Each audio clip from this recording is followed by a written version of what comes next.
Hello everyone.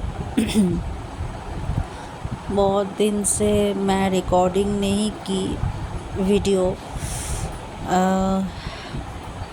मतलब बहुत reason की वजह से नहीं कर पाई।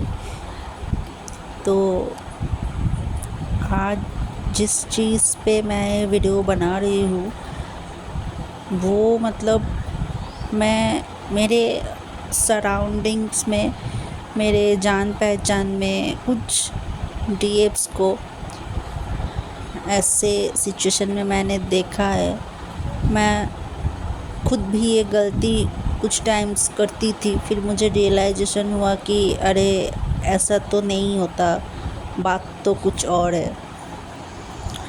तो वही मैं आज बोलूँगी। देखो, हम सब जानते हैं कि डीएम हमको बहुत रुलाता है, बहुत हर्ट करता है, मतलब ऐसा बिहेव हमारे साथ करता है, या उसके बारे में ऐसे बात हमें पता चलता है कि मानो कि अगर वो डीएम ना हो के कोई और होता तो हम मतलब उसको हमारी ज़िंदगी से निकाल के ही फेंक देते। ऐसा थॉट्स आता है दिमाग में। आई नो, मैं भी इस स्टेज से गुज़री हूँ। मुझे भी एक टाइम था, मुझे बहुत गुस्सा आता था कि अरे उसने ऐसा किया वैसा किया, ठीक है। ब्लेम करता रहता था डीएम को कि मेरे साथ ये किया वो किया। और जिस चीज़ को लेकर हम डीएफ को ज़्यादा गुस्सा आता है कि डीएम हमें इग्नोर करके थर्ड पार्टी को जब प्रायोरिटी देता है, हमें ऐसा लगता है कि लाइक हाँ, जब उसको इमोशनल सपोर्ट की ज़रूरत है तब हमारे पास आता है, और वरना थर्ड पार्टी उसके लिए सब कुछ है। चाहे वो जो कोई भी, उसका गर्लफ्रेंड, वाइफ, मदर, फादर, कोई फैमिली मेम्बर, कोई भी, कोई दोस्त, ठीक है। तो मैं भी ये सोचती थी एक टाइम पे कि मतलब ये गलती उसकी है, उसने ऐसा किया, उसने मेरे साथ गलत किया, ठीक है, और गुस्सा आता था। फिर मुझे ना ऐसा रियलाइज़ हुआ कि देखो, मेरा डीएम मेरा ही मिरर है। वो ऐसा कर रहा है और मुझे पता चल रहा है, मीन्स कहीं ना कहीं मेरे अंदर भी वो इशू है। और जब तक मैं खुद के अंदर से वो इशू को सही ना करूं, तब तक डीएम के अंदर से भी वो रेक्टिफाई नहीं होगा। तो देखो, आई नो गुस्सा आता है, हम ब्लेम करते हैं उसको, ठीक है, लेकिन मैं अगर एक एग्ज़ाम्पल दूँ तो पहले ये देखो कि आपका डीएम अगर थर्ड पार्टी को प्रायोरिटी दे रहा है तो क्यों दे रहा है, किस वजह से दे रहा है। थर्ड पार्टी से उनको क्या मिल रहा है जिसकी वजह से वो इतना थर्ड पार्टी के पास जाता है, ठीक है।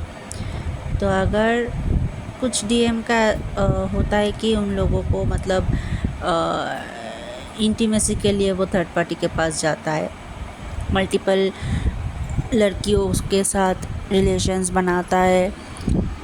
तो एज एग्ज़ाम्पल अगर ये बजा है कि इंटीमेसी, तो आपको लगेगा अरे मैं तो सिंगल हूँ, मैं तो किसी के पास नहीं गई हूँ, तो ये कैसे मिररिंग होगा। देखो, वो इंटीमेसी के लिए जा रहा है, मतलब इंटीमेसी उनके लिए एक एडिक्शन जैसा काम कर रहा है। तो आपको देखना होगा कि आपके अंदर क्या एडिक्शन है। वो कुछ भी हो सकता है, ठीक है। शायद फ़ोन चलाना आपका एडिक्शन हो, या टीवी देखना, या चाय कॉफ़ी का एडिक्शन, चॉकलेट का एडिक्शन, ठीक है, बहुत सोने का एडिक्शन, कुछ भी हो सकता है। तो वो आप फाइंड आउट करो, उसको रेक्टिफाई करो। और एडिक्शन आता है सक्रल चक्र से, उसको बैलेंस करो। और अगर ऐसा देखा जाए कि थर्ड पार्टी के पास उनको कंफर्ट मिल रहा है, ठीक है, लाइक थर्ड पार्टी उनको कुछ नहीं बोलता, किसी चीज़ के लिए रोकती नहीं, टोकती नहीं, ठीक है, जो उसका मन चाहे वो वहाँ पे कर सकता है।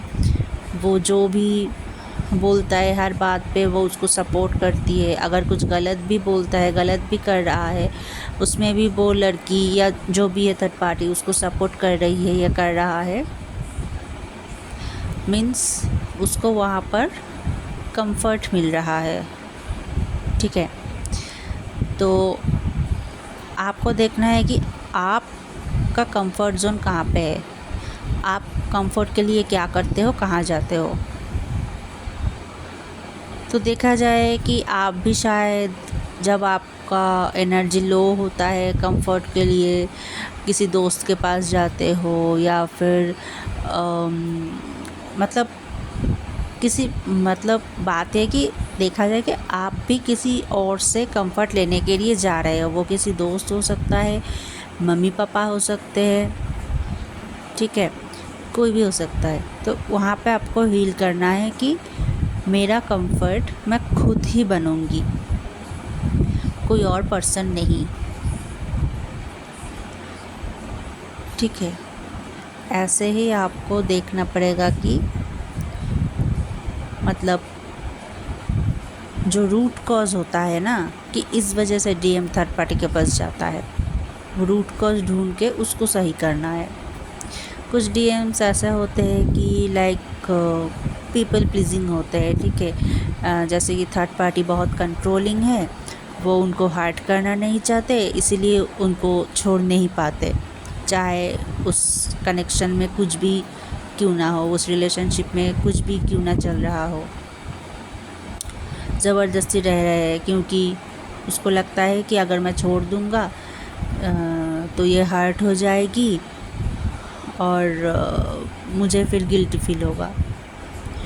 तो आपको देखना है कि आप ऐसे पीपल प्लीजिंग कहाँ पे कर रहे हो, आप ऐसे कहाँ पे खुद को कंट्रोल होने दे रहे हो, ठीक है, आपको वो फाइंड आउट करना है। इसलिए मेरा आज का वीडियो का यही मकसद है बनाने का, क्योंकि मैं देखा था एक तो मेरी डीएफ दोस्त है, वो मुझे ऐसे बोली कि हाँ मेरा डीएम तो बहुत से लड़कियों को फॉलो करता है, बहुत से लड़कियों के साथ घूमता रहता है, मेरे लिए तो सोचता ही नहीं, तो मैं क्यों उसके लिए बैठी रहूँ, मैं भी एक्सप्लोर करूँगी। तो फिर मैं उसको भी सेम चीज़ समझाई और उसको समझ में आ गया कुछ देर बाद। तो बात यही है कि हाँ मुझे पता है गुस्सा आता है, बहुत गुस्सा आता है, मैं खुद शॉर्ट टेम्पर हूँ, ठीक है, तो मुझे तो बहुत आसानी से गुस्सा आ जाता है। तो उसके ऊपर भी आया था, बहुत गुस्सा आया था।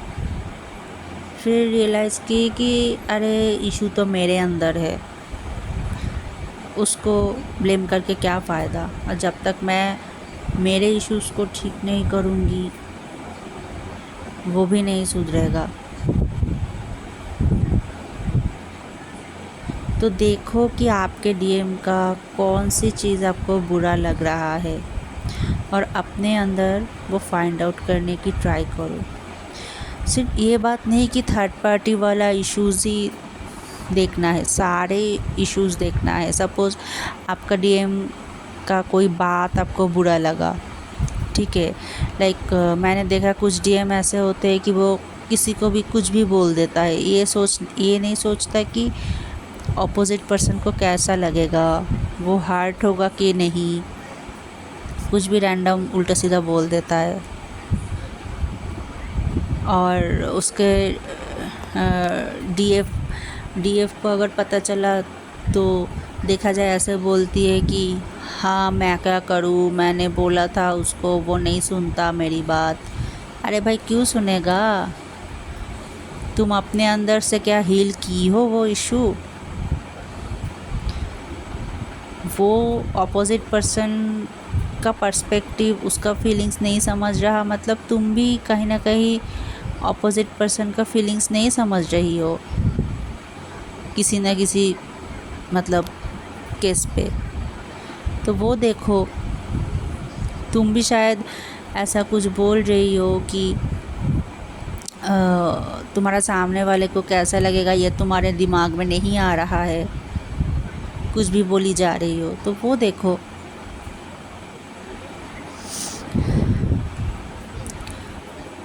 तो बात मेरा यही है कि डीएम को ब्लेम करने से कोई फ़ायदा नहीं, ठीक है। जब आप अपने ऊपर काम करोगे तब जाके उनके अंदर भी चेंजेस आएंगे,